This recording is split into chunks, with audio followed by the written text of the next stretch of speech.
आज हम सब सदन के सभापति और देश के उपराष्ट्रपति आदरणीय श्री वेंकैया नायडू जी को उनके कार्यकाल की समाप्ति पर उन्हें धन्यवाद देने के लिए उपस्थित हुए हैं।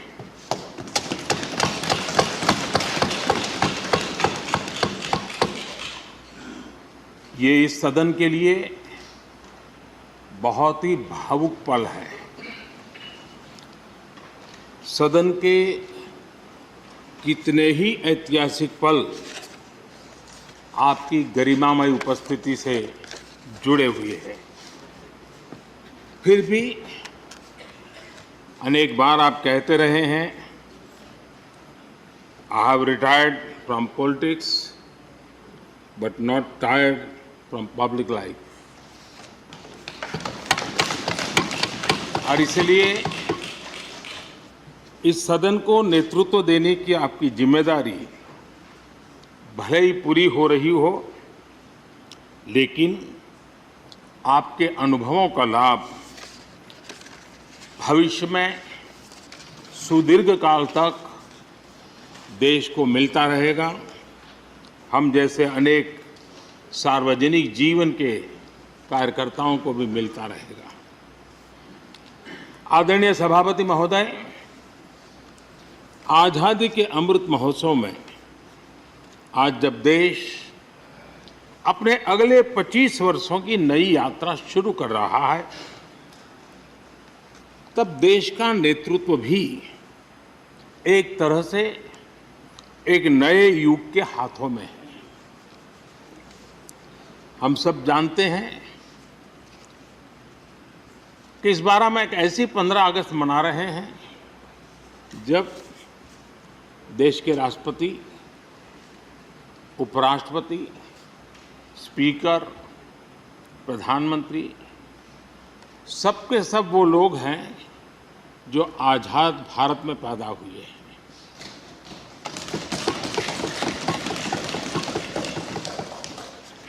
और सबके सब बहुत ही साधारण पृष्ठभूमि से आते हैं। मैं समझता हूं उसका अपना एक सांकेतिक महत्व है, साथ में देश के नए युग का एक प्रतीक भी है। आदरणीय सभापति महोदय, आप तो देश के एक ऐसे उपराष्ट्रपति हैं जिसने अपनी सभी भूमिकाओं में हमेशा युवाओं के लिए काम किया है।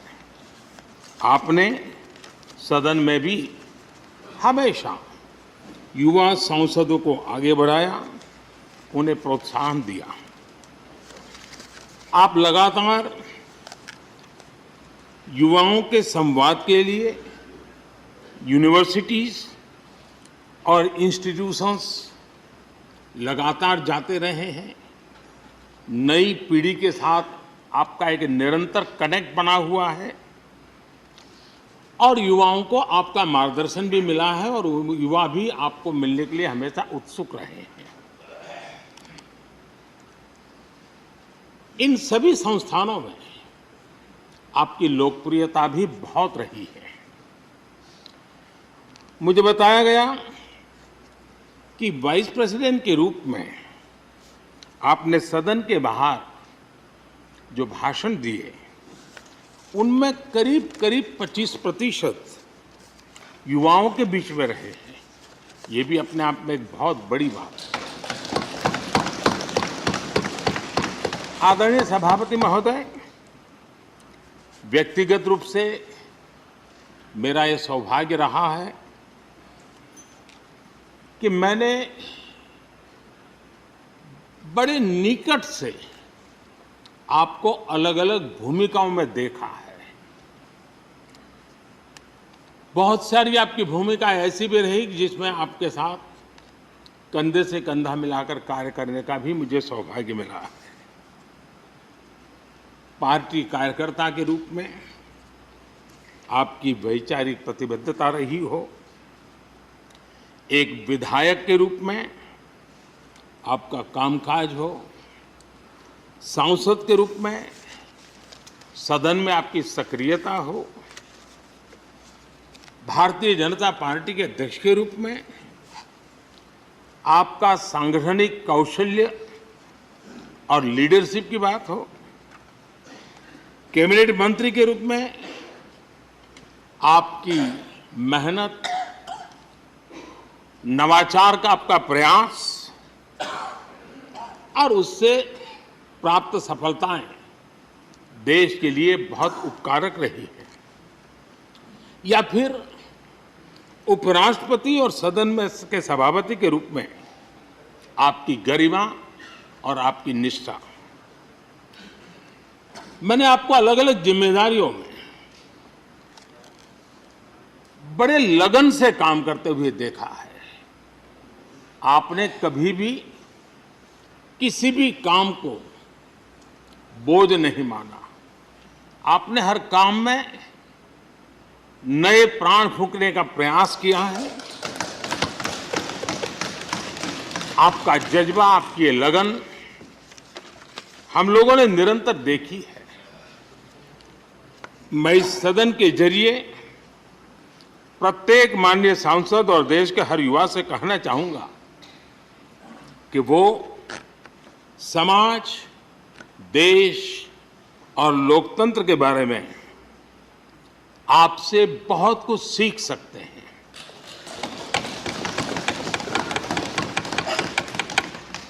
लिसनिंग, लर्निंग, लीडिंग,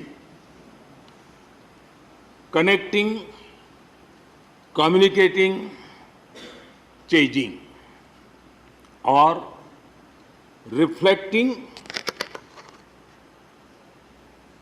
रिकनेक्टिंग जैसी किताबें आपके बारे में बहुत कुछ बताती हैं। आपके ये अनुभव हमारे युवाओं को गाइड करेंगे और लोकतंत्र को मजबूत करेंगे। आदरणीय राष्ट्रपति महोदय, आपकी किताबों का जिक्र मैंने इसलिए किया क्योंकि उनके टाइटल में आपकी वो शब्द प्रतिभा झलकती है जिसके लिए आप जाने जाते हैं।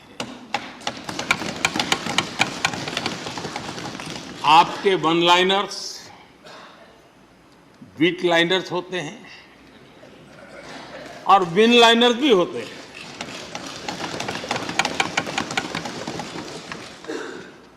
यानी उसके बाद कुछ और कहने की जरूरत ही नहीं रह जाती।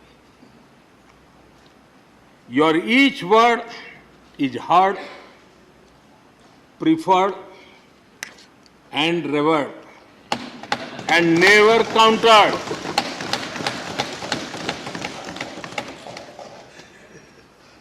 कैसे कोई अपनी भाषा की ताकत के रूप में और सहजता से इस सामर्थ्य के लिए जाना जाए और उस कौशल से स्थितियों को दिशा मोड़ने का सामर्थ्य रखे। सचमुच में आपके इस सामर्थ्य को मैं बधाई देता हूं।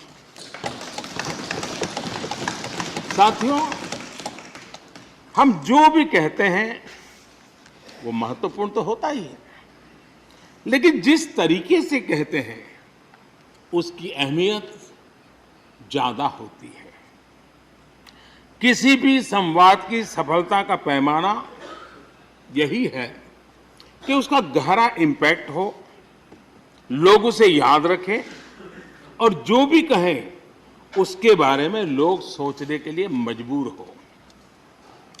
अभिव्यक्ति की इस कला में वेंकैया जी की दक्षता, उस बात से हम सदन में भी और सदन के बाहर देश के सभी लोग भली भांति परिचित हैं। आपकी अभिव्यक्ति का अंदाज जितना बेबाक है उतना ही बेजोड़ भी है। आपकी बातों में गहराई भी होती है, गंभीरता भी होती है। वाणी में बीट भी होता है और वेट भी होता है, वार्मथ भी होता है और विजडम भी होता है। संवाद का आपका तरीका ऐसे ही किसी बात के मर्म को छू जाता है और सुनने में मधुर भी लगता है। आदरणीय सभापति महोदय, आपने दक्षिण में छात्र राजनीति करते हुए अपना राजनीतिक सफर शुरू किया था। तब लोग कहते थे कि जिस विचारधारा से आप जुड़े थे उसका और उस पार्टी का निकट भविष्य में तो दक्षिण में कोई सामर्थ्य नजर नहीं आता है, लेकिन आप एक सामान्य विद्यार्थी कार्यकर्ता से यात्रा शुरू करके और दक्षिण भारत से आते हुए उस पार्टी के राष्ट्रीय अध्यक्ष के शीर्ष पद तक पहुंचे। ये आपकी एक अविरत विचार निष्ठा, कर्तव्य निष्ठा और कर्म के प्रति समर्पण भाव का प्रतीक है। अगर हमारे पास देश के लिए भावनाएं हो, बात कहने की कला हो,